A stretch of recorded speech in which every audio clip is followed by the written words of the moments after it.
نحمدہ ونصلی ونسلم علی رسولہ الکریم اما بعد فاعوذ باللہ من الشیطان الرجیم بسم اللہ الرحمن الرحیم والذی جاء بالصدق وصدق به اولئک هم المتقون آمنت باللہ صدق اللہ العظیم وصدق رسولہ النبی الکریم۔ اللہ رب العزت کی ذات اقدس کا بے پایہ لطف اور احسان ہے کہ جس رب کریم نے جمعۃ المبارک کے فیوز و برکات حاصل کرنے کی خاطر اپنے گھر میں آنے کی توفیق بخشی۔ دعا ہے کہ اللہ رب العزت آج کے جمعۃ المبارک کو ہمارے لیے دنیا میں، قبر میں، آخرت میں نجات اور کامیابی کا سبب بنائے۔ سامعین محترم، جیسا کہ میں نے پچھلے جمعۃ المبارک پر یہ گزارش کی تھی کہ یہ مہینہ جمادی الثانی کا مہینہ ہے، اور یہ مہینہ حضرت سیدنا ابو بکر صدیق رضی اللہ تعالیٰ عنہ کے وصال مبارک، عرس مبارک کا مہینہ ہے۔ اس میں اہل ایمان اور اہل محبت جو ہیں اپنی عقیدتیں اور محبتیں حضرت سیدنا جناب صدیق اکبر خلیفۃ الرسول جانشین رسول حضرت ابو بکر صدیق رضی اللہ تعالیٰ عنہ کے ساتھ ظاہر کرتے ہیں۔ تو آج بھی ہم اپنی کم فہمی اور کم علمی کو مد نظر رکھتے ہوئے اپنی عقیدتوں اور محبتوں کا اظہار کا آغاز کر رہے ہیں کہ جناب سیدنا ابو بکر صدیق رضی اللہ تعالی عنہ کی ذات گرامی ایک انوکھی اور عجیب ذات ہے، جس میں آپ ذرا تھوڑا سا غور کریں تو کائنات میں ایسا عاشق آپ نے کبھی نہ دیکھا ہوگا نہ سنا ہوگا۔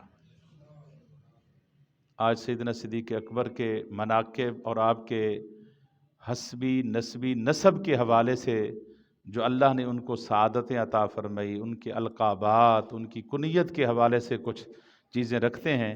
ابتدائی آپ کی ولادت اور آپ کی وفات اور آپ کے جنازے کے احوال، تو انشاءاللہ یہ ترتیب کے ساتھ انشاءاللہ ہم جب تک اللہ نے چاہا تو ہم سیدنا ابو بکر صدیق کے فضائل و مناقب آپ کے سامنے رکھتے رہیں گے جمعۃ المبارک پر۔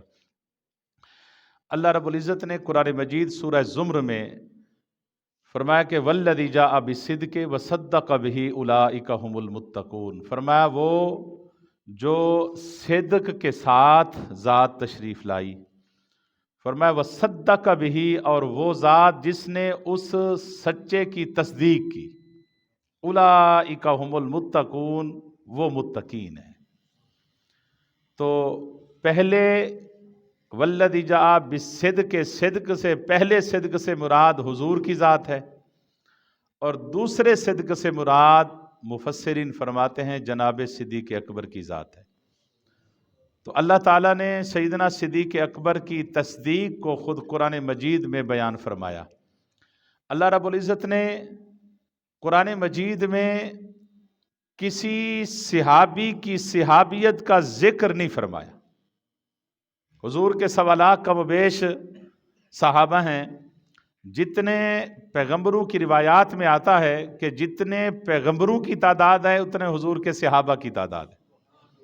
1.25 لاکھ کم و بیش پیغمبر ہیں تو 1.25 لاکھ کم و بیش حضور کے صحابہ بھی ہیں، اور اس میں 313 رسول ہیں، تو حضور کے جو بدر کے صحابی ہیں وہ بھی 313 ہیں، اور اس میں 4 اولو العزم رسول ہیں، تو ان میں مصطفیٰ کے 4 یار بھی ہیں، یعنی انبیاء کی تعداد کے ساتھ یہ نسبت خاص ہے مصطفیٰ کی جماعت اور مصطفیٰ کے صحابہ کو۔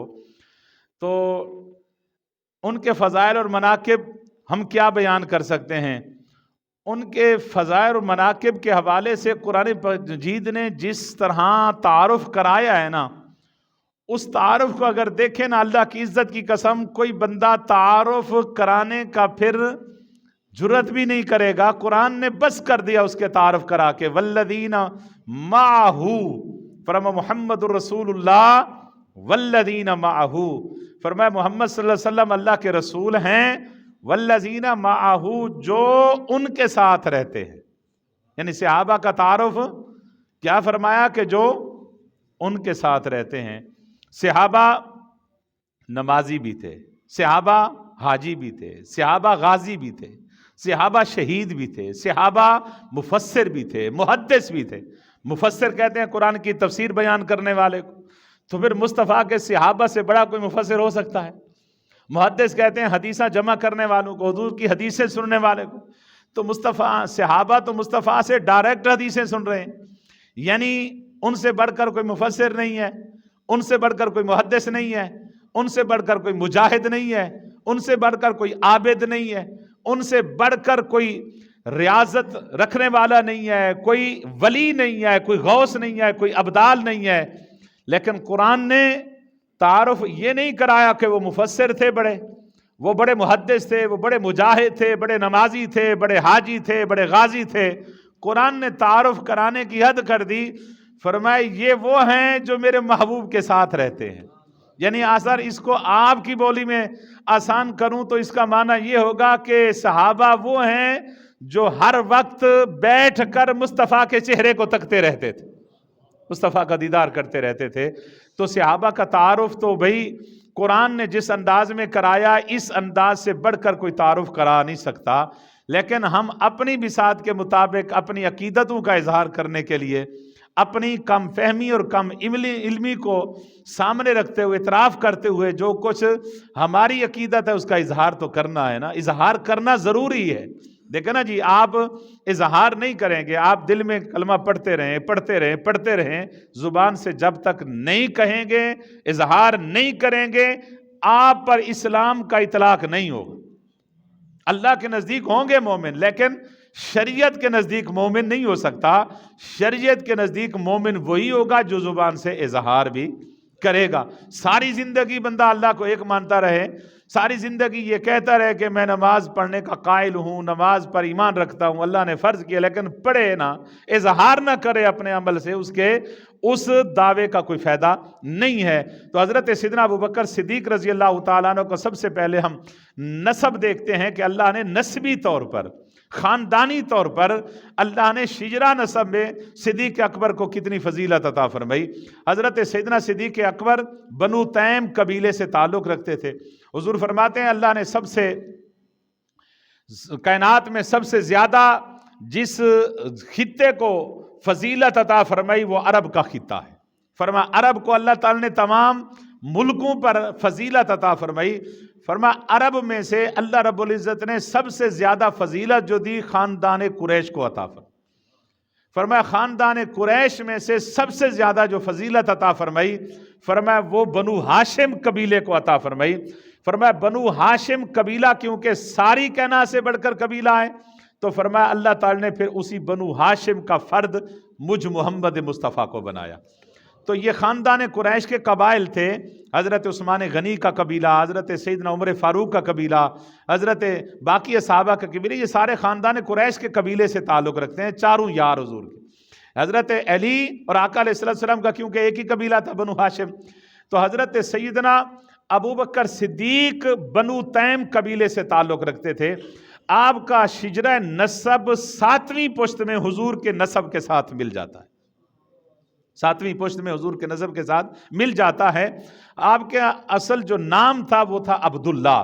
آپ کا شجرہ نسب حضور تک کہاں تک جاتا ہے؟ عبداللہ بن عثمان بن عامر بن عمر بن قاب بن سعد بن تیم بن مرہ، یعنی یہ حضرت مرہ جو ہیں یہ وہ حضور کے نسب میں شخصیات ہیں جہاں حضرت صدیق اکبر مصطفیٰ کریم کا شجرہ نسب مل رہا ہے۔